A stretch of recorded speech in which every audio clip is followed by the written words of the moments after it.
All right, guys, thank you for being here. I'm here with Christine. I call her Chris. Sometimes I call her by the wrong name, but she accepts me anyways. She's down 95 pounds in just under a year, and she's here to tell you exactly how she did that, what she struggled with prior, and what her new goal is. So, Christine, I'm just going to call you Chris. I don't want to call you that anymore. Done with it.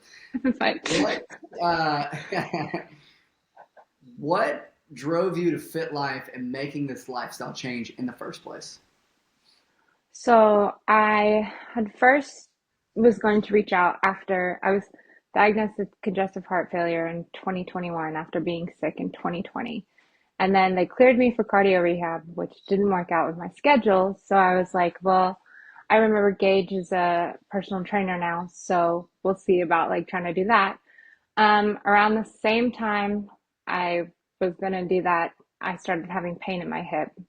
Fast forward um, to having my hip replaced a year later, I was like, well, I'll reach out again, I'll reach out this time and see if we can start getting back into shape. And then I had gone to my orthopedic surgeon, and they said that my other hip was going to collapse. So I did that instead. But I had initially reached out just trying to get back in shape. I needed to have someone to help because I know that if I were to do it on my own, I would probably kill myself just trying to do too much or the wrong things. So I needed So when you someone first came to the who knew. gym, Sorry. no, you're good. No, you're good. So when you first came to the gym, one really big thing is like you cannot get your heart rate over a certain point, or we would have to stop for at least 5 to 10 minutes to let that heart rate cool down. Talk to the people a little bit about what it was like to deal with having heart issues, hip issues, and stepping back into the gym, all while trying to recover from that. Um, it's a lot of modification and just being patient because playing soccer my whole life, I wanted to jump back in and do all the things and that's part of why I was like, I need to join a gym that has a trainer that's someone who will work with me so that I can try to do the things and build up to it. Because at the time, my heart rate, I have a high resting heart rate. So my heart rate, even now, still resting is around 100. And at the time, it would be anywhere from like 120 to 150 sometimes, 160. So any small activity would push it up to about 200. And I wasn't allowed to go over 200. So yeah, it's just modifying, doing like little spurts, just trying to rebuild my heart strength. And then with my hip replacements, it was the first one was really easy, and that's why I was like, oh, I can just easily jump back into the gym. Second one was not so great, and I had nerve damage down my leg and then referred pain in my knee that lasted after my hip replacement because I thought that that at least would go away, but it was still around for probably 2 months. Nerve damage is still to this day still there. Um, and that was a lot of working through, and I wasn't allowed to actually, well, I guess allowed, but they told me not to try to push through the pain, which I figured was something that you would were supposed to do, but it was a different type of pain. It was a burning nerve pain. So anything I did, especially like any like single leg stuff, all of that would shoot it like this burning pain through my leg. So I would just have to modify what I did. So I wasn't able to do a lot at first, especially like at the very beginning of like right after my second surgery. Yeah. So But now, a year later, are you still having those issues, those sensations when you're exercising, or is it has it kind of cleared up and it's getting better? So last year I did a lot of stretch therapy, got back and was put into PT earlier this year just because I had what I was doing, trying to do the most all the time. My hips didn't really like that, and my hips are trying to still adjust to one, losing weight, and two, obviously just the hip replacement in general. I'm still within the 2 years. So the nerve damage has gotten a lot smaller. It used to be my entire thigh, but it's more localized now. Yeah. So, between all the things, yeah, it's definitely gotten better. There are still a lot of modifications that I've learned in PT as far as the gym goes, like things I can and can't do Yeah. that are going to aggravate it. So, by avoiding those things and modifying, that I'm able to still do, other exercises that have the same results, just different Yeah. than other people. With that being said, talking a little bit more about the weight loss, because I'm sure that's why everyone is here right now. Um, what kind of lifestyle changes did you make in order to start seeing some change happen? And what was the motivation factor there with the weight? So last year, I think I probably hit the heaviest I've been.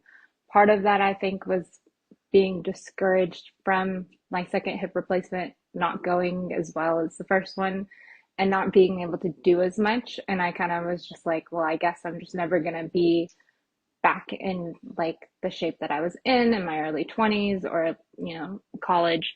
So I kind of just gave up, kind of just did what I wanted, figured like it didn't really matter. Um, so then about a year ago, I was like, but I don't really want this life for me. Like, I don't know, I just wasn't really happy. And so I decided that I wanted to be more serious about my health again and try to get back, even if it wasn't 100% like I was in college or high school or whatever, that I still wanted to be the healthiest version of myself. So um, even though I started cutting back alcohol like a year ago, and I had like probably would go like a month or so between drinks and stuff, I decided this year to completely cut it. And then as far as diet changes, I've really focused on like I'm not really good with following like strict diets. So I just tried to start with modifying, replacing, finding healthier alternatives for the like different things like pasta. I rarely eat pasta and I mostly do like spaghetti squash. If I do pasta, it's like whole wheat. Just smaller changes like that have been easier for me to incorporate into my diet versus switching from something, just like eating whatever to Yeah. a strict So, so essentially, calorie you're saying thing. that you didn't flip your entire lifestyle upside down in a week, Right. like most people Yeah. do. It was small changes over time, and now you're 95 pounds down from just those small changes. A lot of the Yes. times people will lose that weight and they'll relapse and they'll go back and they'll gain all their weight back. Obviously, I will not let you do that. But with that being said, because you've made those small lifestyle changes over time, you do you feel like dieting? I don't like using that word, but do you feel like you're on a diet now, or do you just feel like it's just your lifestyle? It's just my lifestyle, and that's also why I did it this way instead of trying to jump in to something because I know that a lot of people do end up, and my weight has fluctuated, and a lot of people end up like, going back to that life, like, unhealthy habits. And I just feel like I'm more likely to stick to it if it's a lifestyle versus like a lifestyle change versus just eating habits changing. Yeah. So I don't know if that makes sense, but No, yeah, it totally makes sense. So, with that being said, now that you're down 95 pounds, you're hitting the gym. I see you're toning up like crazy. Your arms, your legs, and everything's look. You're putting some lean muscle on. What is your next goal for your health journey? Obviously, we lost the weight. So, what's that next step for you?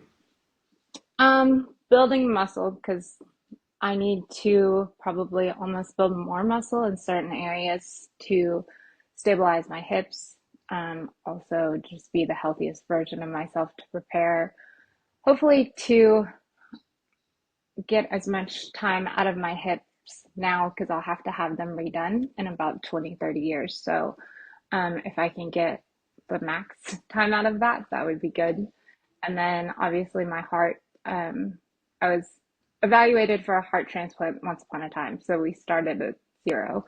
It would be cool if my heart could not ever have to be back Yeah. at zero. So um, just trying to keep it in the best shape and health that it can be as well. So as far as health goals, building muscle and just continuing to tone up and be the healthiest I can be.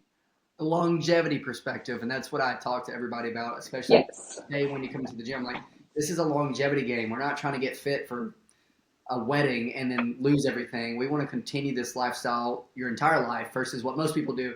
I use the roller coaster terminology. You get on the roller coaster, you get to the top, you get your results, and then most people float back down or slide back down. And my job is to get you to the top and then keep you on going.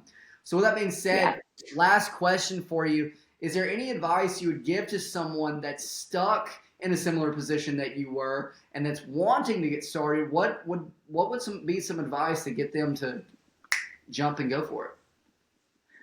So I guess with the health issues, there are always ways of modifying. Like before, I was able to walk and do stuff even if I couldn't fully work out. So I tried to do that to at least keep active.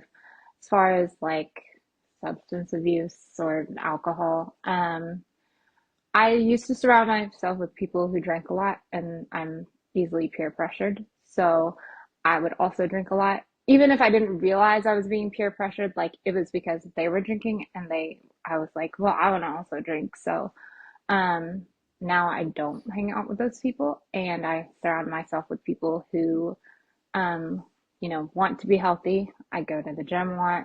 I found other alternatives for like stress and channeling that into better things, I guess. So, Yeah. Well, awesome. Well, great advice. 95 pounds down. Thank you for coming on. And next time I'll say your name right to start. yeah, for